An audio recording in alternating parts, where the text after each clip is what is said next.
Olá, mulheres, aqui quem fala é a Viviane Martinello, do Esposas que Oram. Estamos estudando juntas o livro Como Ter o Coração de Maria no Mundo de Marta, da CPAD, da nossa autora querida Joana Weaver.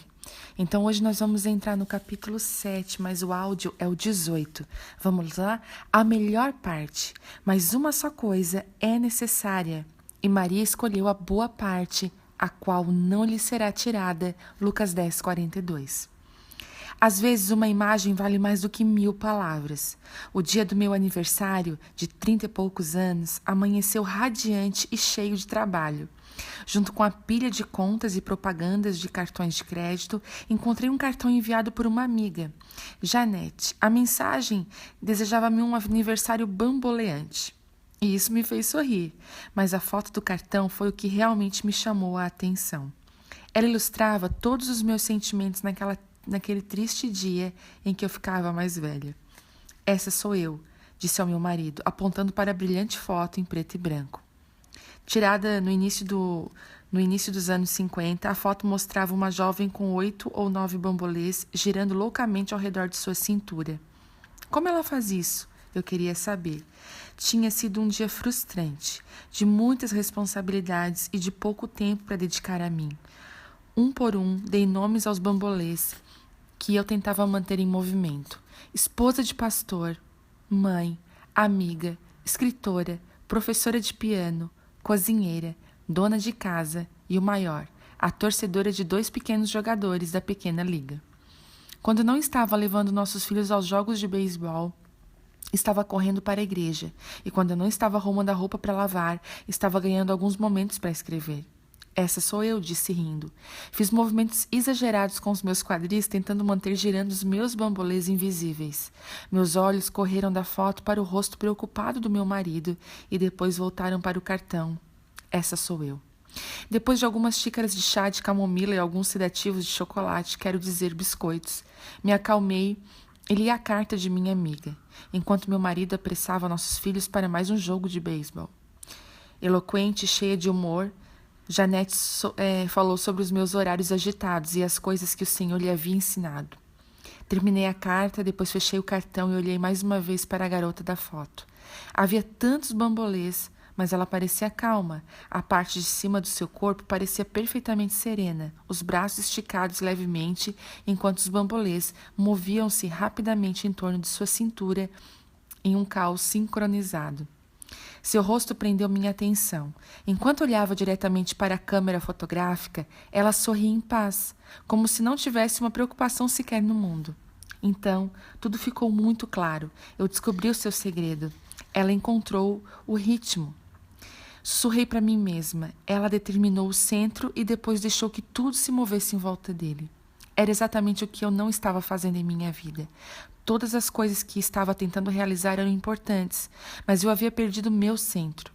Com tantas preocupações, tinha esquecido de cuidar do meu interior, da minha parte espiritual.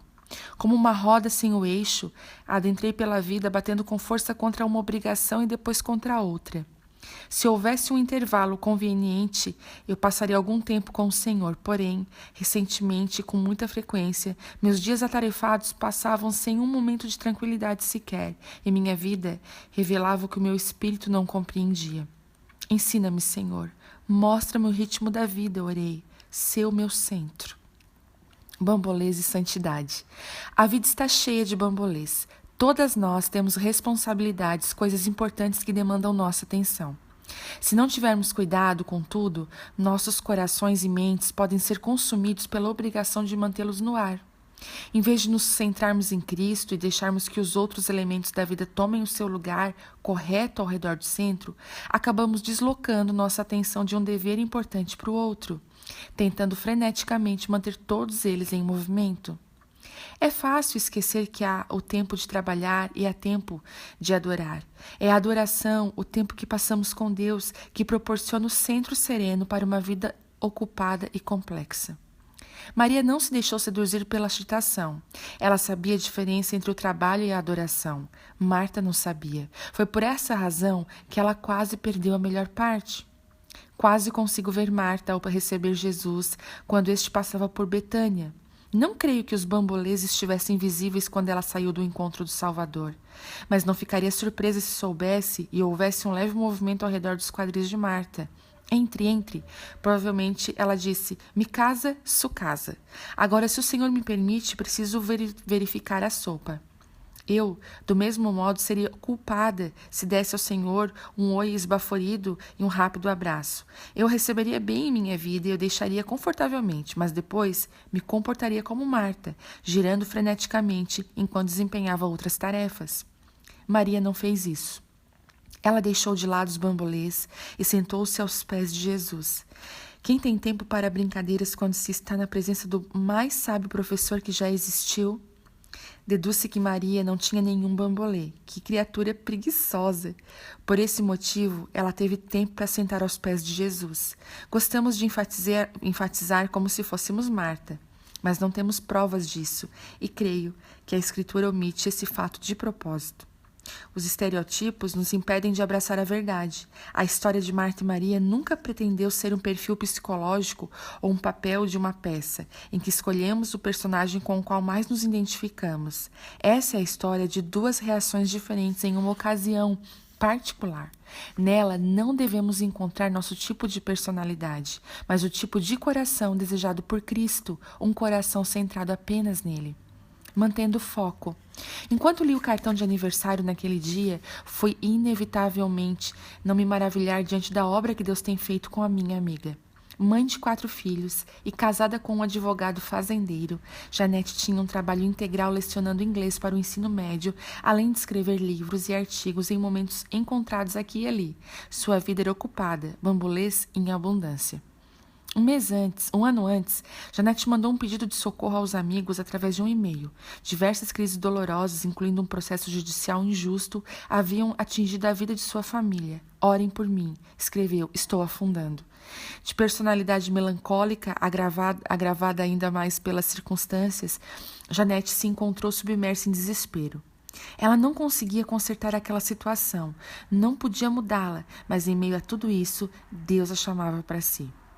Estou acordando 1 hora mais cedo e orando enquanto caminho, ela nos escreveu alguns meses depois. Todas as manhãs, antes do trabalho, Janete suava a camisa e passava 1 hora andando pela sua pequena cidade da Califórnia, orando pelas pessoas e situações que lhe vinham à mente. Não consigo acreditar na mudança ocorrida em minha vida, depois que passei a ter momentos a sós com Deus. Ela relatou no cartão de aniversário, eu me peguei cantando outro dia. Hudson Taylor disse certa vez, todos nós passaremos por provações, a questão não é quando a pressão virá, mas aonde a pressão vai se alojar. Ela virá para ficar entre nós e o Senhor, ou ela nos pressionará ainda mais contra o seio divino?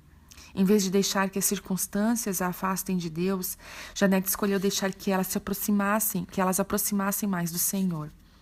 Minha amiga estava experimentando a verdade descrita por Hughes. A vida funciona melhor quando damos uma rápida olhada nas coisas e observamos o Senhor fixamente. O ato de ver claramente a Deus nos permitirá ver todas as outras coisas com maior clareza. É muito fácil perder o foco na vida, perder o nosso centro. A vida conspira para afastar o nosso olhar da face do Salvador, hipnotizando-nos pela influência contínua de nossos problemas. Hoje não posso dedicar um momento para o Senhor, posso pensar. Não tenho tempo, mas o cerne da questão é o seguinte, quanto mais agitado for o dia, mais tempo será necessário para dedicar ao Salvador. Quanto maior a quantidade de bambolês que eu tiver, maior será a necessidade de manter o meu centro. É importante lembrar que se Maria não tivesse escolhido separar um tempo em meio aos movimentos horários da ocupada Marta para sentar aos pés de Jesus, o encontro não teria acontecido. Os evangelhos não registrariam esse intervalo pessoal entre uma mulher e o seu Salvador. E não veríamos a diferença que a intimidade da sala de estar pode fazer em uma vida, em uma família rendida a Deus. Abrindo espaço. Se eu quiser ter alguma esperança e manter o meu centro, descobri que preciso de um pouco de solidão, de um momento de quietude diário com Deus. Quando me submeto aos meus próprios planos, sou volúvel e inconstante. Um dia estou entusiasmada, ó Senhor, eu te amo, seja glorificado em minha vida. No dia seguinte estou desanimada. Lamento, Senhor, tenho que correr. Tenho percebido que as palavras do compositor são verdadeiras. Propenso a vaguear, eu me sinto Senhor. Propenso a deixar a Deus, a quem eu amo. A única maneira que encontrei de lutar contra essa tendência de devagar em minha vida é mantendo o meu coração centrado em Cristo e o meu olhar fixo nele. Isso leva tempo e exige uma disposição de minha parte. Preciso estar disposta a abrir espaço em minha vida se quiser experimentar a melhor parte. Em seu livro Primeiras Coisas Mais Importantes, Stephen Covey conta a história de um homem que dava aulas sobre a administração do tempo em um seminário. A fim de ensinar um ponto, o homem tirou uma jarra de boca larga com capacidade para 4 litros, que estava debaixo de um balcão que servia como tribuna. Ele pegou algumas pedras do tamanho de um punho e as colocou na jarra, e então olhou para a classe e perguntou: "A jarra está cheia?" Alguns alunos, não sabendo onde ele queria chegar, responderam sem pensar: "Sim." O professor deu um pequeno sorriso e disse: Não está cheia." Ele tirou um balde de pedregulhos do tamanho de ervilhas e começou a colocar na jarra. E a classe observava os pedregulhos se infiltrando debaixo das pedras, preenchendo espaços ao chegar ao topo. "E agora, a jarra está cheia?" A classe relutou um pouco para responder, afinal eles já haviam se enganado antes. Em vez de esperar pela resposta, o homem despejou um balde de areia no meio dos pedregulhos e das pedras grandes. Ele agitou suavemente a jarra para que a areia entrasse. Depois, adicionou mais até que finalmente a areia chegasse à boca da jarra. Então perguntou novamente: "A jarra está cheia?" Eles responderam: "Provavelmente não." Em continuação, o professor pegou um recipiente com água e a derramou suavemente na jarra. A água penetrou no fundo da jarra e foi subindo até transbordar. "A jarra está cheia?" perguntou o consultor e administração do tempo. A classe respondeu: "Achamos que está." "Certo, classe", disse ele. "Qual é a lição que extraímos dessa experiência?" Alguém atrás levantou a mão e respondeu: "Não importa quão ocupada seja a sua vida, sempre há espaço para mais." "Não", disse o professor, arrancando o riso de toda a classe. "Não é isso. A lição é a seguinte", respondeu quando as risadinhas diminuíram.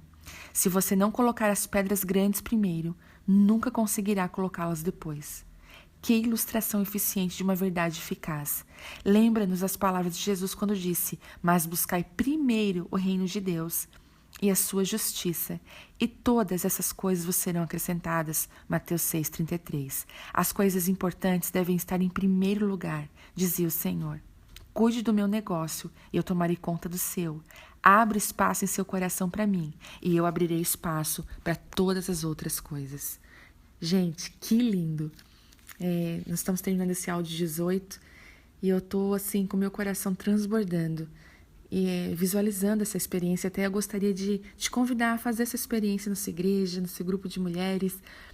Gostaria muito de fazer no meu também, creio que farei, porque é uma verdade que arrebatou meu coração. Que nós possamos colocar aquilo que é prioridade, aquilo que é maior, aquilo que é mais importante, em primeiro lugar todos os dias. Que Deus abençoe vocês.